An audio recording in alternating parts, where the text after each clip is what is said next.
servicio y nos vamos a quedar el resto de la congregación escuchando el sermón de esta mañana con nuestro hermano Lucas Alemán.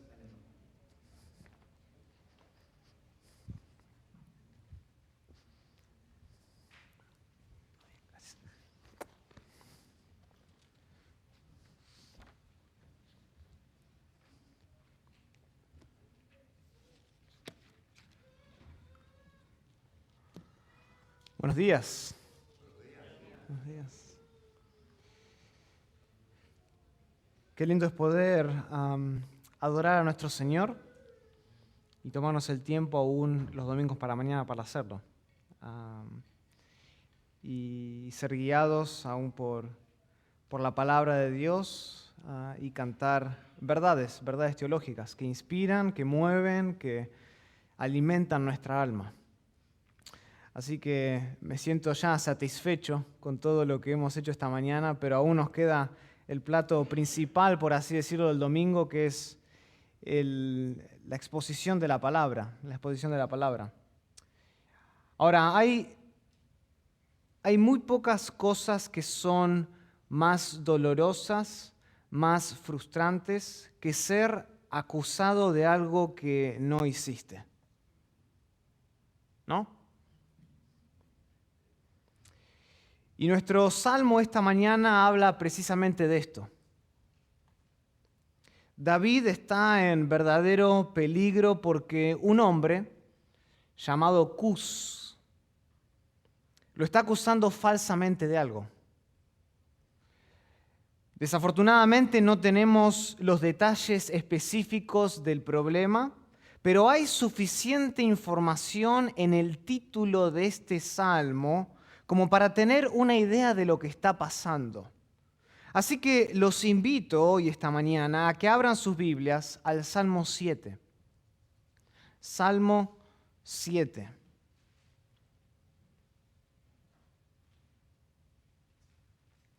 Y vamos a leer el Salmo antes de exponerlo. El Salmo 7 dice así: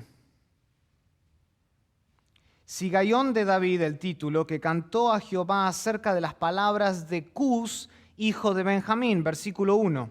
Jehová, Dios mío, en ti he confiado. Sálvame de todos los que me persiguen y líbrame. No sea que desgarren mi alma cual león y me destrocen sin que haya quien me libre.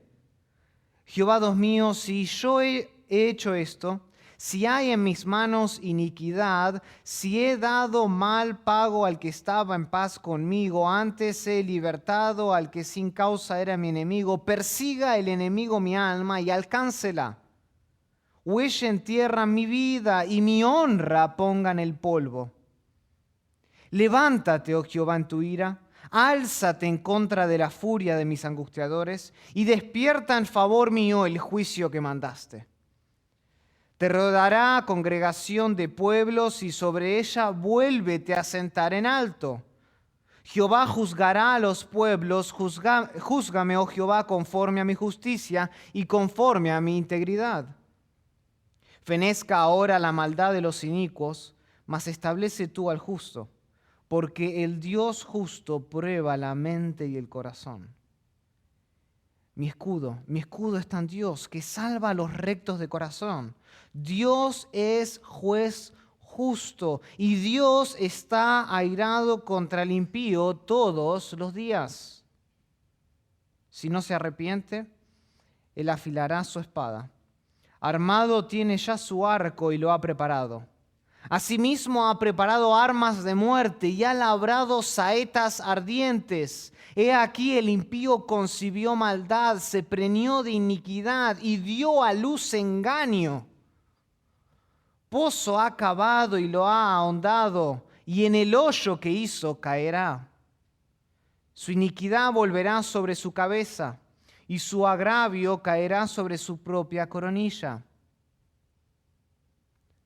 Alabaré a Jehová conforme a su justicia y cantaré al nombre de Jehová el Altísimo.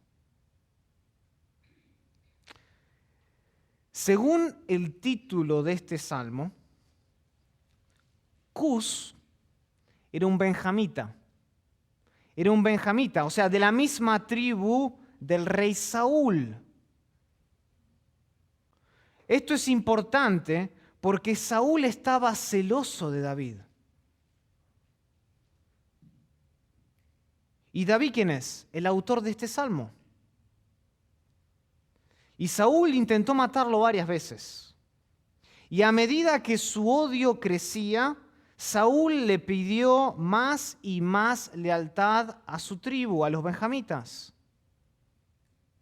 Por ejemplo, vayamos a Primera de Samuel para ver esto.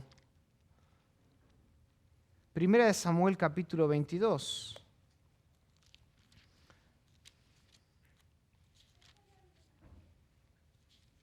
Versículo 7.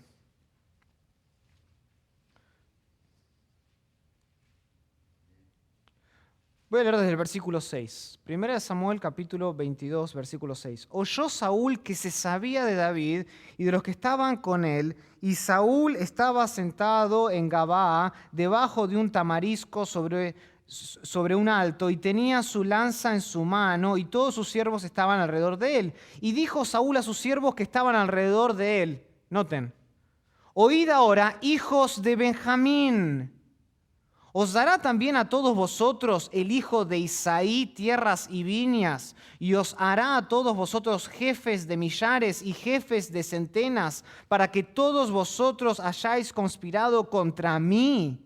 Y no haya quien me descubra al oído cómo mi hijo ha hecho alianza con el hijo de Isaí, con David. Ni alguno de vosotros que se duela de mí y me descubra cómo mi hijo ha levantado a mi siervo contra mí para que me aceche, tal como lo hace hoy. Saúl pidiéndole a los benjamitas lealtad, fidelidad. Y si siguen leyendo la historia, la tribu de Benjamín le fue fiel, le fue leal. Incluso hasta después de la muerte de Saúl. Incluso hasta después de la muerte. De hecho, cuando David llegó a ser rey de Israel, que por cierto fue un proceso de casi 8 años, cuando él llega al trono de Israel, su principal fuerte de oposición en el trono fue la tribu de Benjamín. Por ejemplo, cuando Absalón, hijo de David, se rebeló contra su padre, un benjamita llamado Simeí lo maldijo al salir de la ciudad. Él escapando de su propio hijo, y un benjamita sale al encuentro y lo maldice. Segunda de Samuel capítulo 16, versículo 7 dice esto. En sus insultos, Simeí le decía al rey David, «Largo de aquí, asesino, canalla. El Señor te está dando tu merecido por haber masacrado a la familia de Saúl para reinar en su lugar. Por eso el Señor le ha entregado el reino a tu hijo Absalón. Has caído en desgracia porque eres un asesino».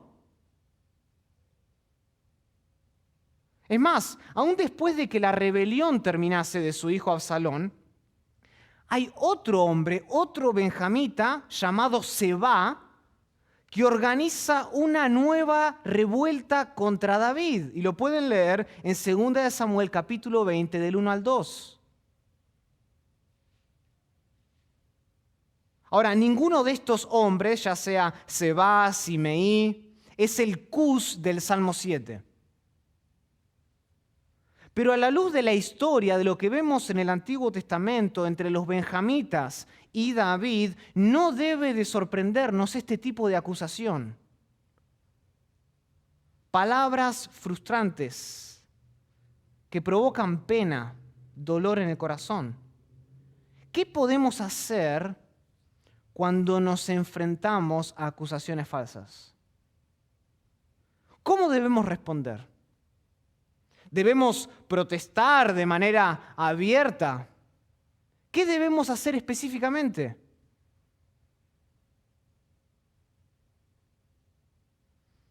El Salmo 7 responde eso.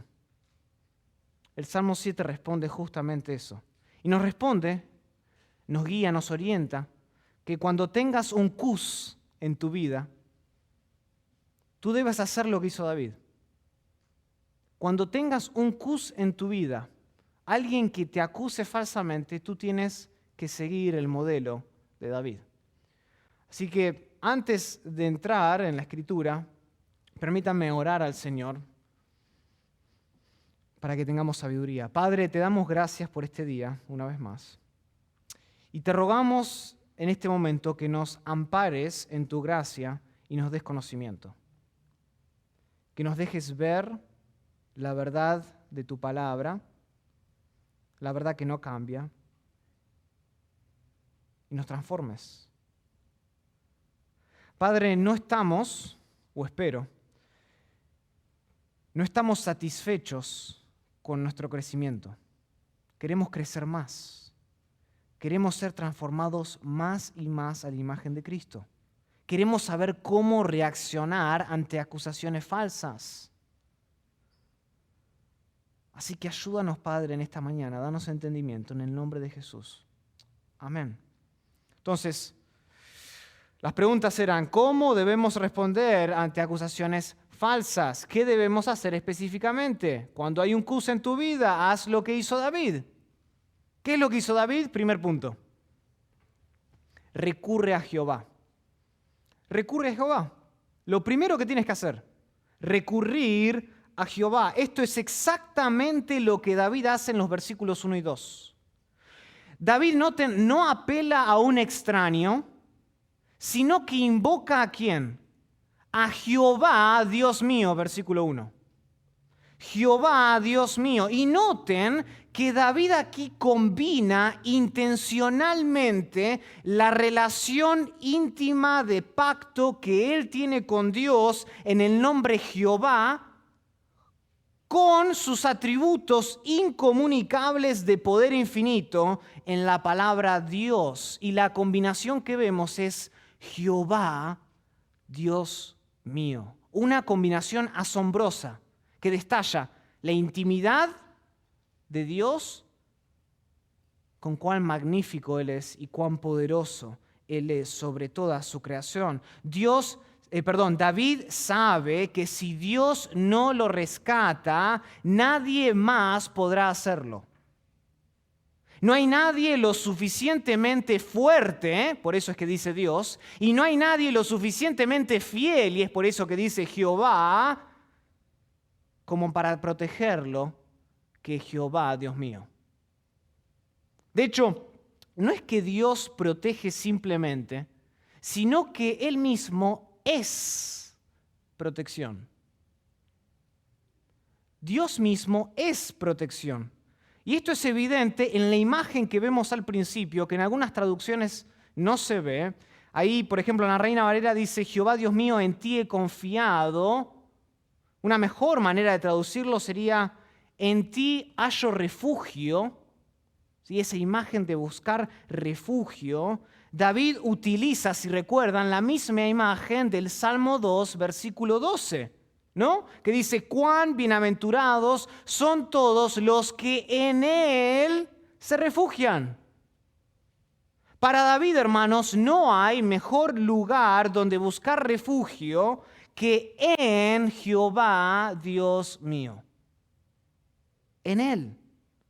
En Él solo se encuentran alegría y júbilo para siempre. Noten el Salmo 5, que ya lo hemos analizado, versículo 11. Pero alégrense todos los que en ti confían.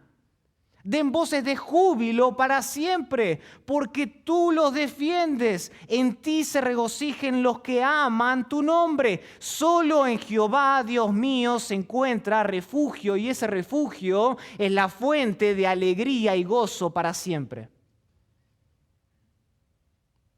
Y David se pone en las manos de Dios.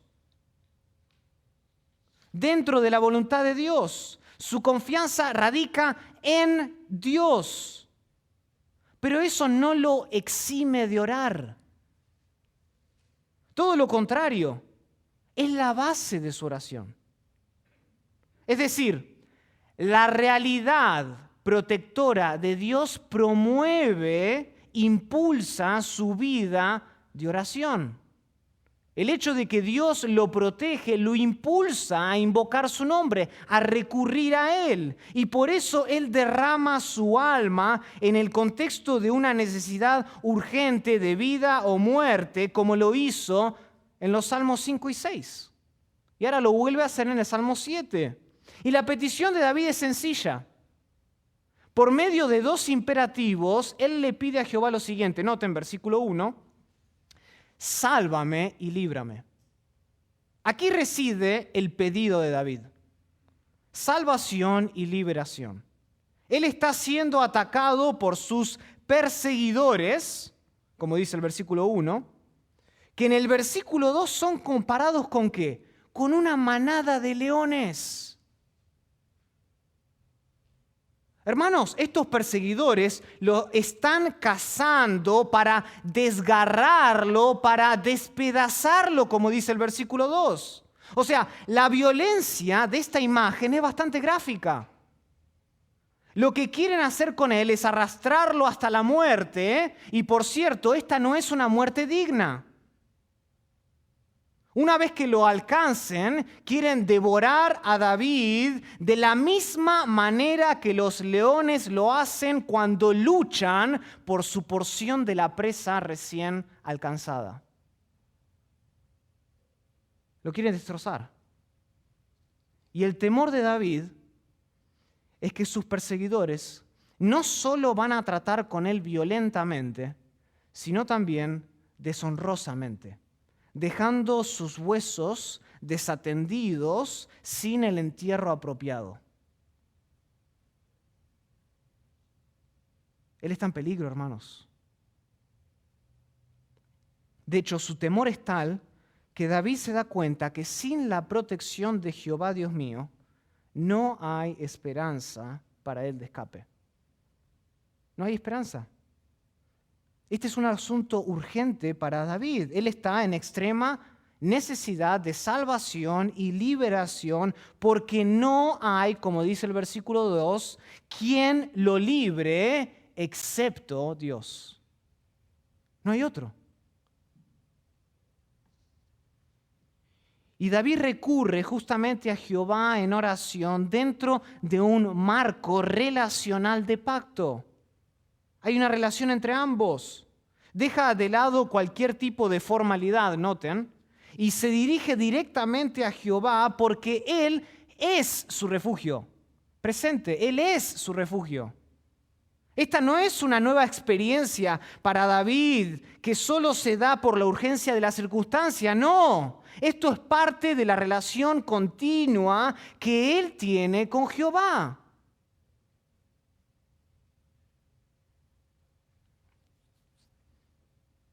Y él busca a Dios porque Dios es su Dios.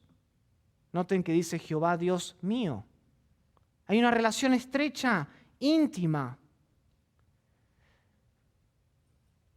Sin embargo, hermanos, a menudo nosotros nos sentimos incapaces o indignos de entrar en este refugio precisamente cuando más lo necesitamos.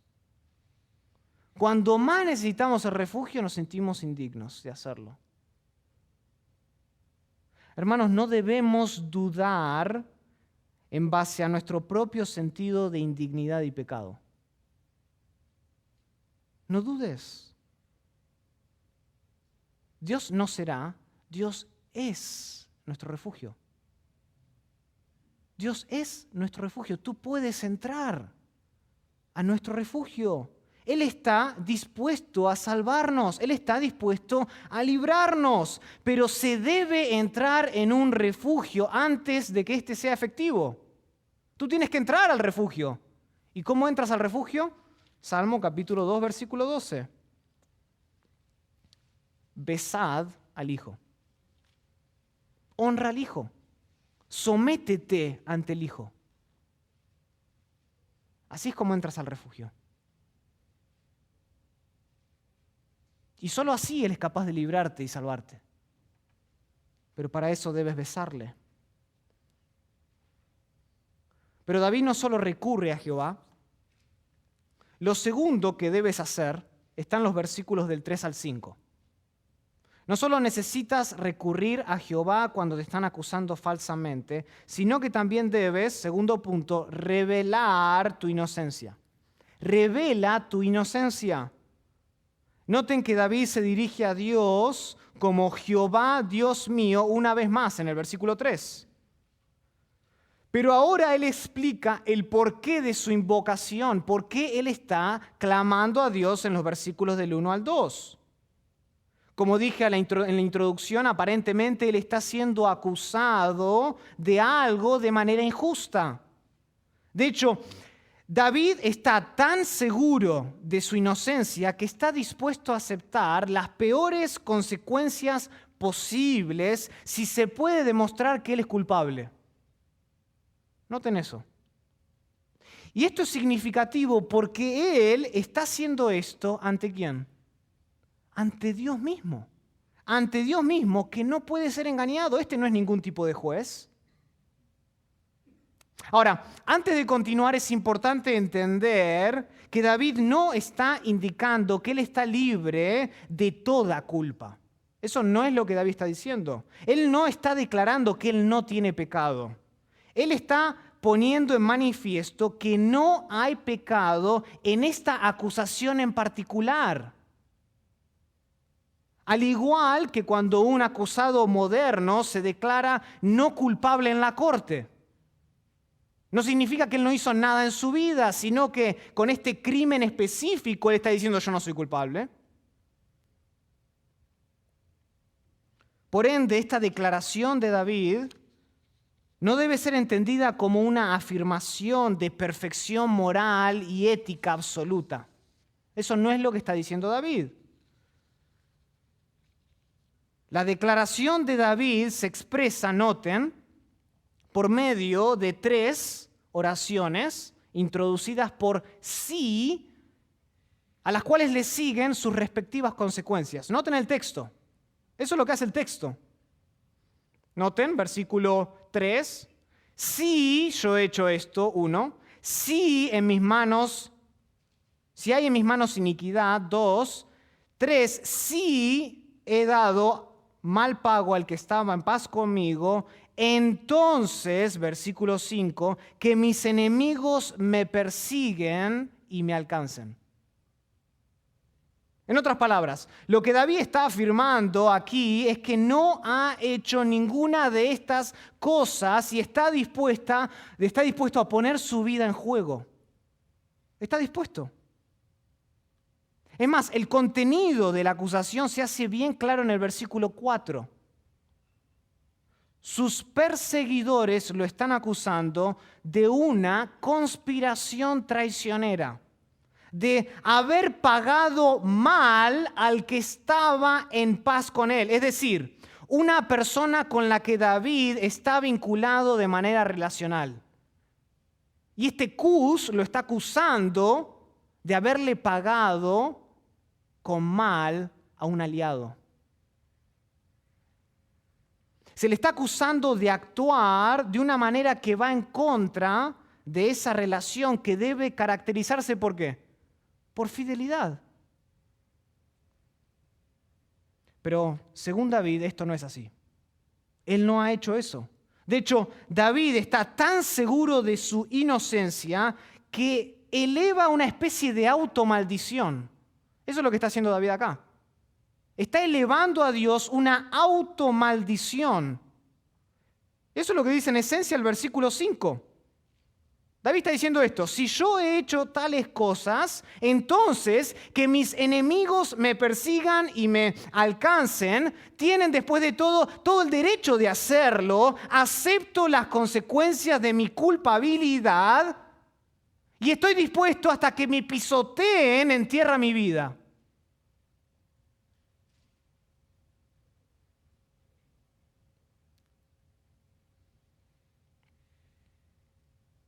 Ahora, esto es terrible. Esto es terrible. Especialmente cuando uno entiende el verbo pisotear. Por ejemplo, se utiliza en el Antiguo Testamento para describir la acción del alfarero que pisa el barro con sus pies. Isaías 41:25 dice esto: del norte levanté a uno y vendrá, del nacimiento del sol invocará mi nombre y pisoteará príncipes como lodo y como pisa el barro el alfarero. Es más, cuando las uvas eran depositadas en el lagar, los vinateros la aplastaban para extraer su mosto y elaborar así ¿el qué? El vino. Y justamente, ¿saben qué? Este verbo se usa para describir ese proceso. Isaías 63:3. He pisado yo solo el lagar y de los pueblos nadie había conmigo. Los pisé con mi ira y los hollé con mi furor, y su sangre salpicó mis vestidos y manché todas mis ropas. Esta es incluso la misma palabra que se utiliza en referencia a los caballos que atropellaron a la malvada reina Jezabel en 2 de Reyes capítulo 9, versículo 33. Misma palabra. 2 de Reyes capítulo 9, versículo 33 dice así: y Jehú les ordenó, arrójenla de allí a la reina. Así lo hicieron, y noten, y su sangre salpicó la pared y a los caballos que la pisotearon. Ahora, no sé ustedes, pero esto es bastante gráfico. Noten lo que David está diciendo. Los enemigos echarían en el polvo la gloria de David, pisoteándola, hollándola. Sería una expresión de muerte totalmente vergonzosa, como mencioné antes en el versículo 2. Una manada de leones desgarrando su vida. Y el peso, porque tienen que sentir el peso de estas automaldiciones que David, por cierto, voluntariamente eleva, demuestra que él no es culpable. Él no tiene ninguna intención de que sus perseguidores sean victoriosos. Él no encuentra placer en esto. Por tanto, sus palabras revelan su inocencia. Del mismo modo, cuando tú sientas que te han acusado falsamente, asegúrate primero de que tu conciencia está limpia como la de David.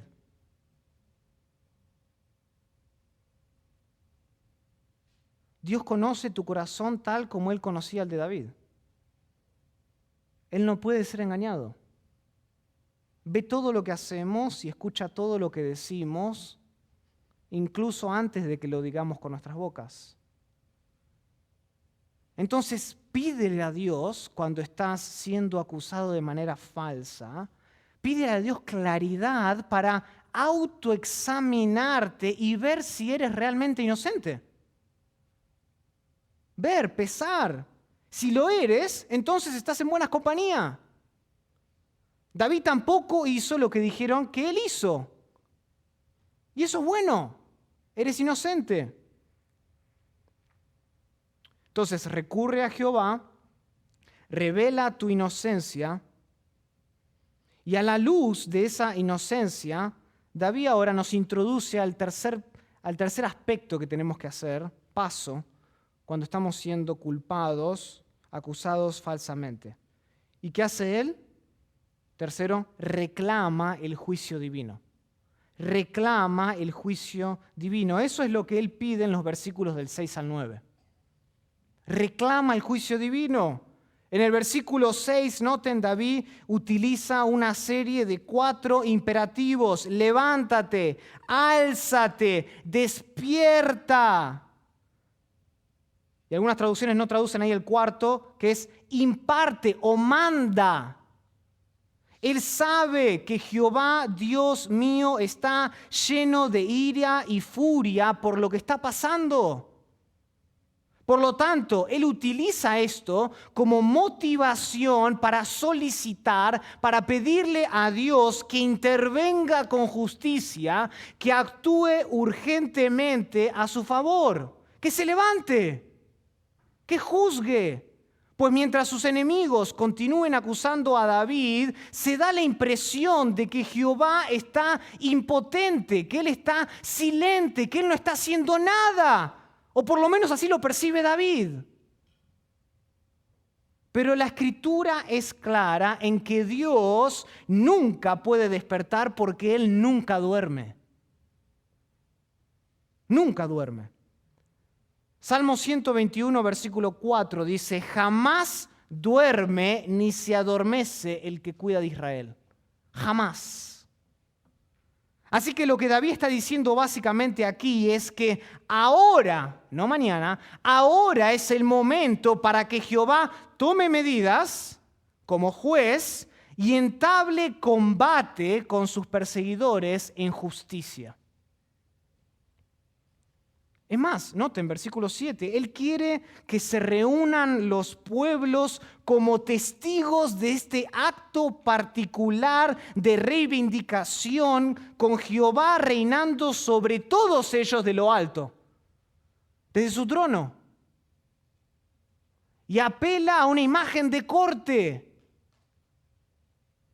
con Jehová como rey desde su trono, como juez, juzgando desde lo alto, enfrente de todos los pueblos como testigos. Y en este contexto, hermanos, en presencia de Jehová,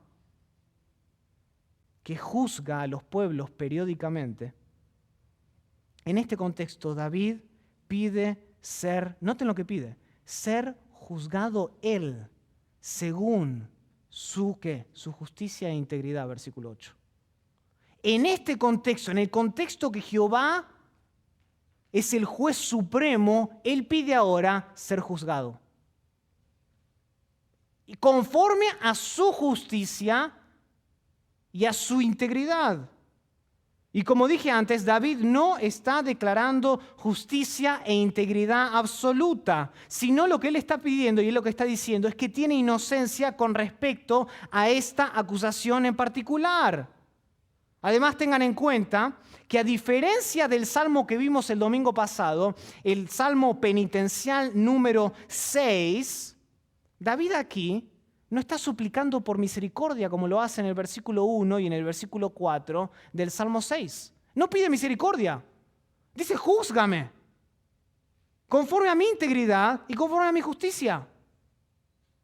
En el salmo 6 había un sentido de culpa. Aquí no lo hay. Es todo lo contrario. Soy inocente.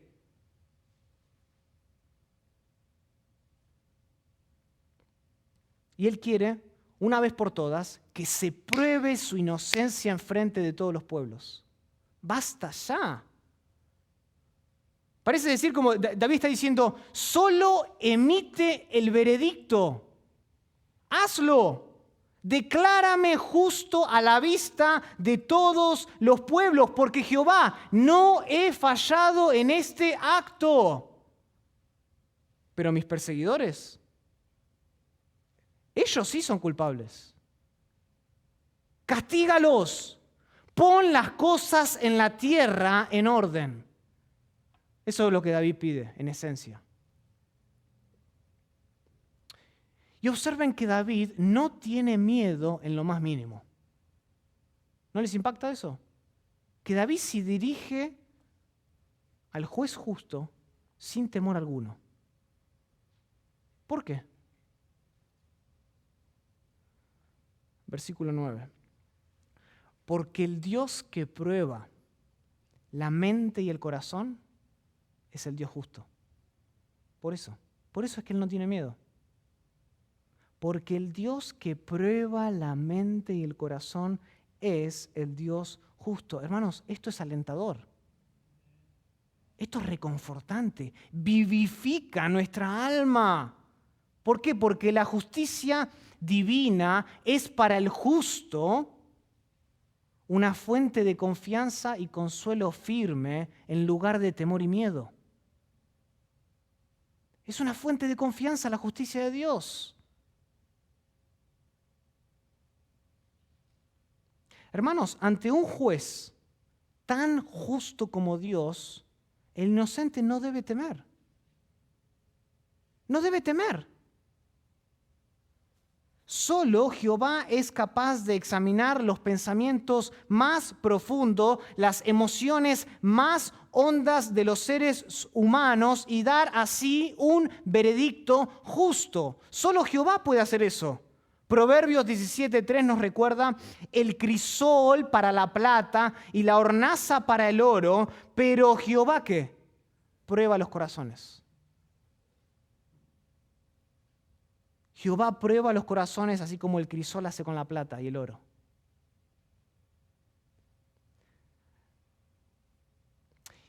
Y lo querramos o no, nos guste o no nos guste, Dios tiene un conocimiento penetrante de la persona interior donde se encuentran los pensamientos, los sentimientos, los deseos y todos los afectos de tu corazón. Lo querramos o no, Dios sabe. Y por ende, hermanos, es sabio, es bueno dejar que Dios sea el juez, porque su juicio es siempre justo. Es bueno dejar que Dios sea juez. Así que, cuando te acusen falsamente,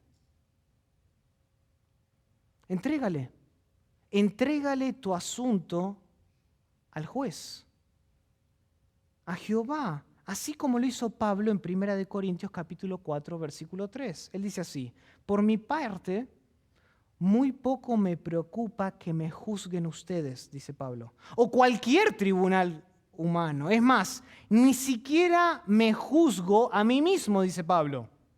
Porque aunque la conciencia no me remuerde, o sea, soy inocente,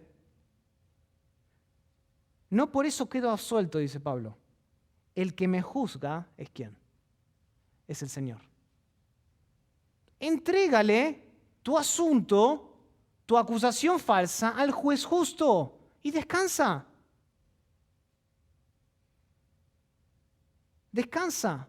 Mantén tu justicia, mantén tu integridad y deja que Dios sea el Dios justo. Eso es lo que debes hacer. No tratar de defenderte. Entrégale la causa a Jehová. Reclama el juicio divino. Porque si tú estás caminando en integridad y en justicia en ese asunto en particular, no tienes de qué preocuparte. Está en las mejores manos. Por último, cuarto, David recurre a Jehová, revela, tú debes revelar tu inocencia, tú debes reclamar o reclama el juicio divino. Y por último, regocíjate en su justicia. En su justicia, noten, no en la tuya. Regocíjate en su justicia. Esto es exactamente lo que David hace en los versículos del 10 al 17, la sección final. Y en cierto modo esto es similar al Salmo 6, donde, recuerdan, un inigualable sentido de esperanza consume a David en los versículos del 8 al 10. ¿Recuerdan eso? David está angustiado, mojando su cama con lágrimas, dice el Salmo 6, por su pecado, y Dios está usando como instrumento de disciplina a enemigos para afligir el alma de David. Y noten lo que hace en el versículo 8, no sé si lo recuerdan. Dice: apartados de mí todos los hacedores de iniquidad, porque Jehová ha oído la voz de mi lloro, Jehová ha oído mi ruego, ha recibido Jehová mi oración. Se avergonzarán y se turbarán muchos todos mis enemigos, se volverán y serán avergonzados de repente, repentinamente. Un sentido de esperanza, de confianza consume a David. Sin embargo, en el Salmo 7 es importante notar la extensión de su declaración de confianza. En el Salmo 6 son 3 versículos, del 8 al 10. En el Salmo 7, esta declaración de confianza, este sentido de fe y de esperanza, ocupa prácticamente la mitad del Salmo. Del 10 al 17, 8 versículos. Y en su reclamo de reivindicación divina, de justicia, noten lo que pasa. La fe de David da lugar a la adoración. La fe de David da lugar a la adoración y por consiguiente él termina regocijándose en la justicia de Dios. La fe, lo que él no puede ver, su esperanza, se convierte en adoración. Y esto queda claro. Noten la triple repetición de este término. La justicia, versículo 9. Fenezca ahora la maldad de los inicuos, mas establece tú al justo, porque el Dios justo, versículo 11, Dios es juez justo, versículo 17, alabaré a Jehová conforme a su justicia. Esta repetición es intencional, es el punto del Salmo, que Dios es justo. No es de extrañar entonces que David estalle, que David explote en alabanza en esta sección final y que lo haga de manera extendida. Dios es justo y al final al cabo es solo por la incompatibilidad de Dios con el pecado, con la maldad, que David es sostenido en su justicia e integridad. Solo porque Dios es justo, Él puede ser sostenido en su justicia en el juicio. Por su propia naturaleza, Jehová es un Dios justo que protege y salva, como dice el versículo 10, a los rectos de corazón. Salva a los rectos de corazón. Y el escudo, como habla el versículo 10, el escudo de Dios sobre David juzga a los impíos como consecuencia natural. Si Dios es Dios justo y salva y rescata a los rectos de corazón, como consecuencia natural los impíos son juzgados por Él. O sea, Jehová toma decisiones que reflejan su compromiso con su naturaleza justa. Por lo tanto, es inevitable que los impíos sean juzgados por Dios. Tiene que suceder en algún momento. Es inevitable. Y aquí, hermanos, yace la confianza renovada de David. ¿Saben cuál es? ¿Cuál es la base de esta confianza renovada de David? El carácter de Dios. El carácter de Dios, más específicamente la justicia de Dios. Noten lo que dice el versículo 11. El versículo 11 dice que Dios se indigna cada día contra los impíos. Jehová se indigna cada día contra los impíos. Es decir, la indignación de Jehová es más constante que cualquier celo humano. Jehová no hace concesiones con nadie. Jehová no tiende a enfriarse en su justicia. La maldad no pasa desapercibida delante de los ojos de Dios, que por cierto hace que su paciencia sea aún más gloriosa. El hecho de que la maldad no pasa desapercibida delante de Dios exalta aún más la paciencia de Dios con nosotros. ¿Recuerdan?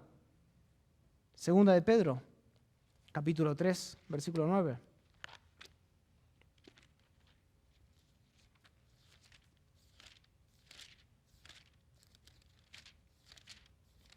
Segunda de Pedro, capítulo 3, versículo 9. el Señor no retarda su promesa, según algunos tienen por tardanza, sino que es paciente para con nosotros, no queriendo que ninguno perezca, sino que todos procedan al arrepentimiento.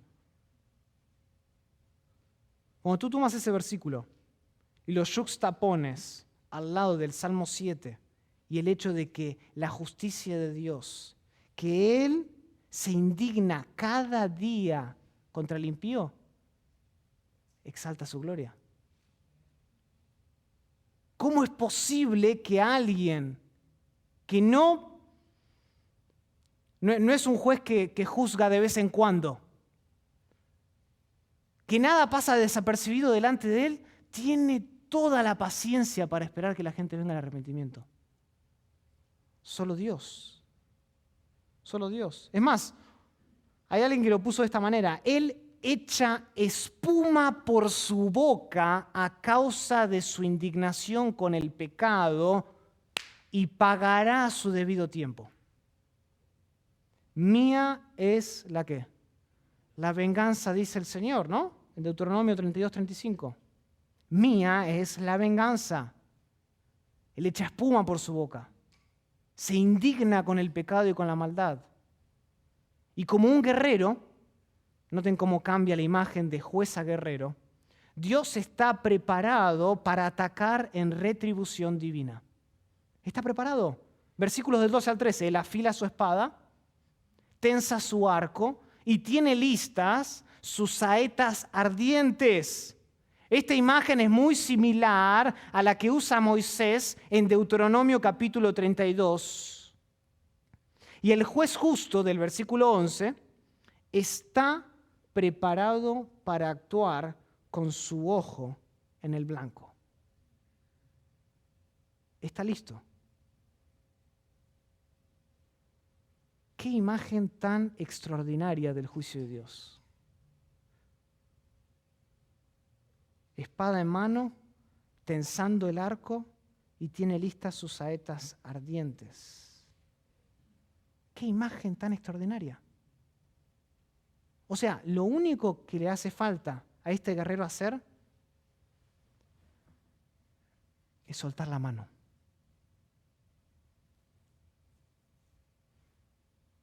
Soltar la mano y hay retribución divina instantánea.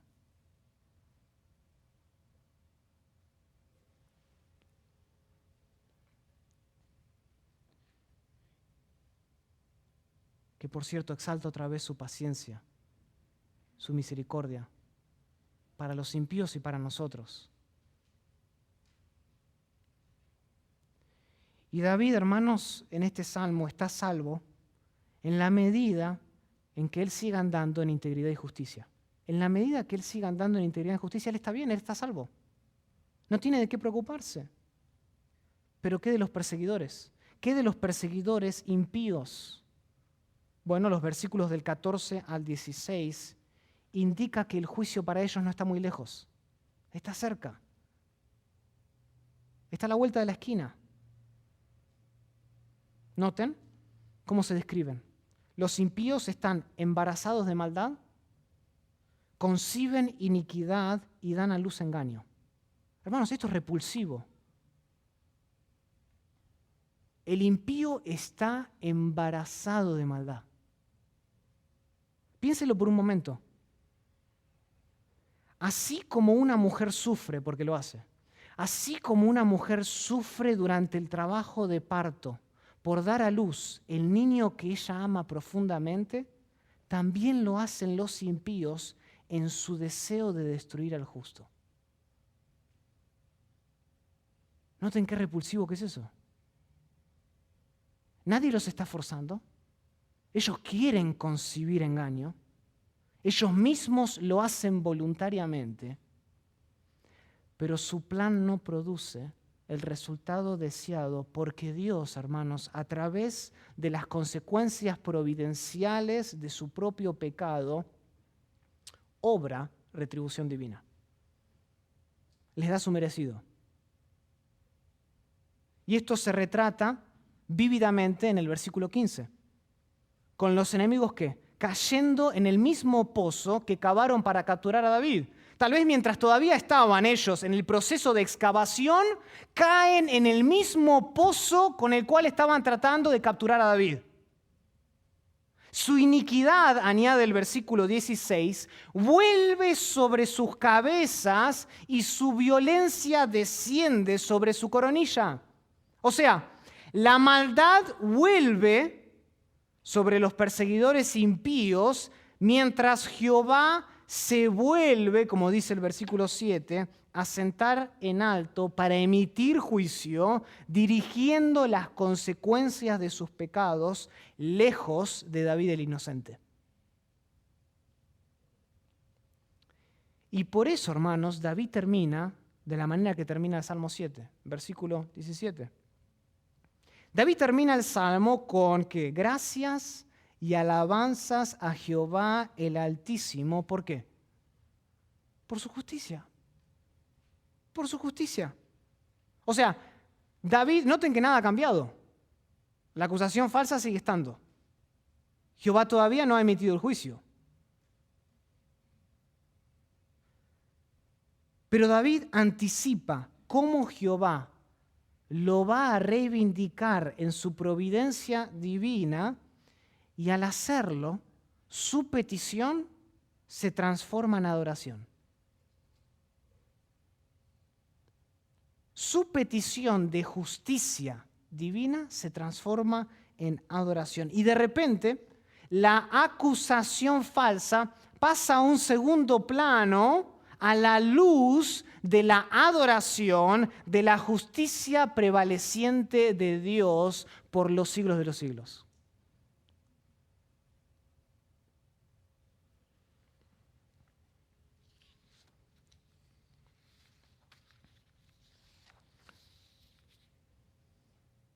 Así es como termina el Salmo 7. ¿Qué hacer? Cuando te acusen falsamente, recurre a Jehová. No tienes otro refugio. Si has besado al Hijo, recurre a Jehová. Revela tu inocencia, si realmente lo eres. Pídele a Dios que puedas autoexaminarte, que revele si hay motivaciones y deseos en tu corazón que tú desconoces. Reclama el juicio divino. Pídele a Dios que se levante, que actúe, que no se demore. Y cuarto, regocíjate en su justicia. Para el justo no hay nada mejor que la justicia de Dios. Muchas veces nos aferramos de la gracia, de la misericordia, pero la justicia es igualmente reconfortante. Oremos. Querido Padre, te damos gracias por este día. Gracias, Padre, por tu justicia, por el hecho de que tú eres un Dios justo, que no hay nada malo que pase desapercibido delante de ti, que tú estás indignado con los impíos todos los días, las 24 horas del día.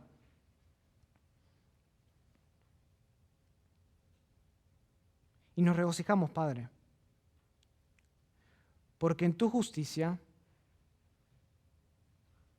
en tu carácter, nos diste de beber de tu gracia y tu misericordia. Y hoy encontramos refugio en tu justicia solo por tu carácter, no por nada que nosotros pudiésemos haber hecho. Padre, te pido realmente de todo corazón que cuando seamos acusados, podamos recurrir a ti antes que a nadie más. Y que andemos, mientras tanto, en integridad y justicia, como tú nos llamas a hacerlo. En el nombre de Cristo Jesús oramos. Amén.